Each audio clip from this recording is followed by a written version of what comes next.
예, 안녕하세요. 오늘은 고용노동부의 2021년 안전보건관리 체계 발표 내용에 대해서 잠깐 설명을 하도록 하겠습니다. 내용 본문 중에 산재를 예방하는 가장 확실한 방법은 위험을 찾아내는 것이라고 이렇게 해석하고 있습니다. 구성 목차는 안전보건관리 체계의 정의를 구하고 7가지 핵심 요소, 그리고 중대재해처벌법, 그 다음에 8가지 사고에서 배우는 사례와 진단을 소개하고 있습니다. 위험요인 발굴 절차입니다.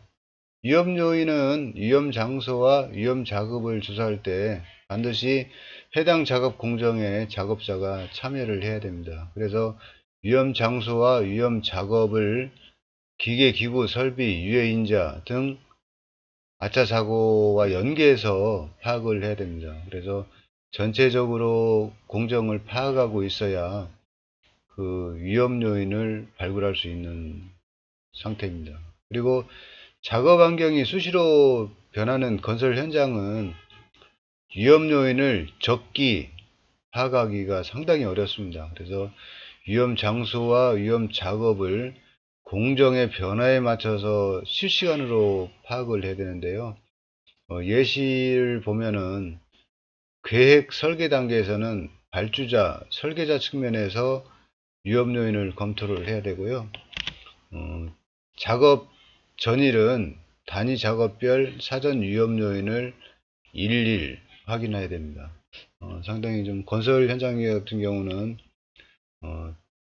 위험 요인 발굴이 실시간으로 해야 되는데 이건 약간의 스킬과 전문성이 필요하다고 이렇게 판단이 됩니다. 위험 요인 관리 방안인데요. 위험 요인은 건설 현장의 개구부 같은 경우는 설계 단계에서부터 개구부를 없애는 게 좋고요. 만약에 있으면은 안전난간 및 덮개를 설치하고 추락 위험 표시판도 설치를 해야 됩니다. 그 다음에 안전모 안전대는 최후의 방법이 되겠습니다. 그리고 밀폐 공간 같은 경우는 밀폐 공간 내부에 기계 기구를 최소화해야 되고요. 환기 또는 배기 장치를 설치하고 유해가스 경보기를 설치해서 운영하는 게 좋습니다. 그 다음에 작업 허가제를 도입하고 감시인을 배치하도록 이렇게 해야 됩니다. 그리고 손기 마스크는 최후의 방법으로 설치하는 것이겠죠. 여기서 밀폐 공간 같은 경우는 그 작업 허가제를 좀 도입을 하도록 되어 있습니다. 작업 허가제 도입 개소는 밀폐 공간, PSM 대상 설비에 대한 작업 이렇게 2가지를 법에서 요구하고 있습니다.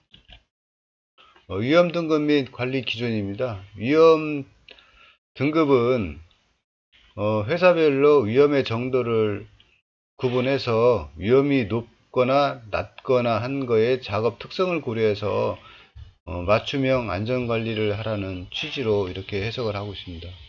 등급 중간에서 CI급 같은 경우는 사망을 초래하는 위험이거든요. 이럴 경우에는 적정한 위험 수준 이하로 감소되기 전까지는 신규 작업을 금지하고 시공 담당자가 현장에 입회해서 밀착 안전관리를 해야 되고, 안전부서에서는 현장 패트롤로 모니터링을 해주도록 이렇게 강화된 기법을 쓰고 있습니다. 그 다음에 C3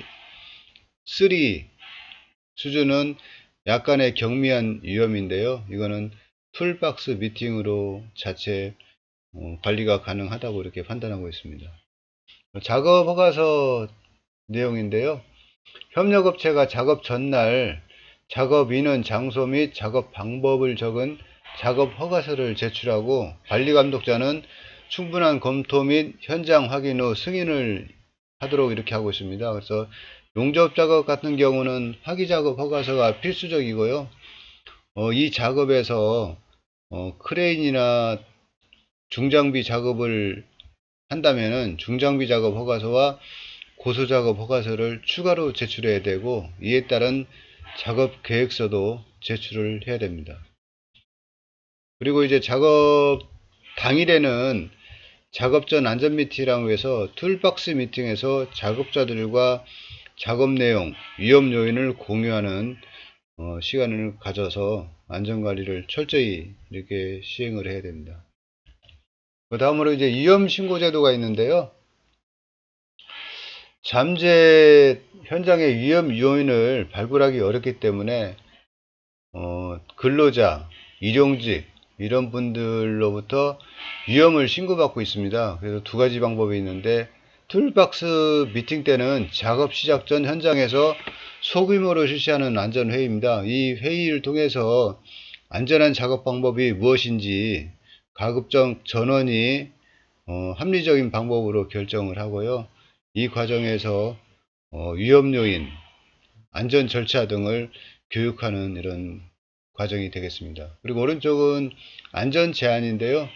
근로자가 정기적으로 위험 관리를 위한 의견을 제출하도록 이렇게 하고 있고, 회사는 이에 의해서 안전보건 조치를 하도록 이렇게 하고 있습니다. 안전 제한은 무기명, 유기명, 모바일 신고 여러가지 방법을 시행하고 있습니다.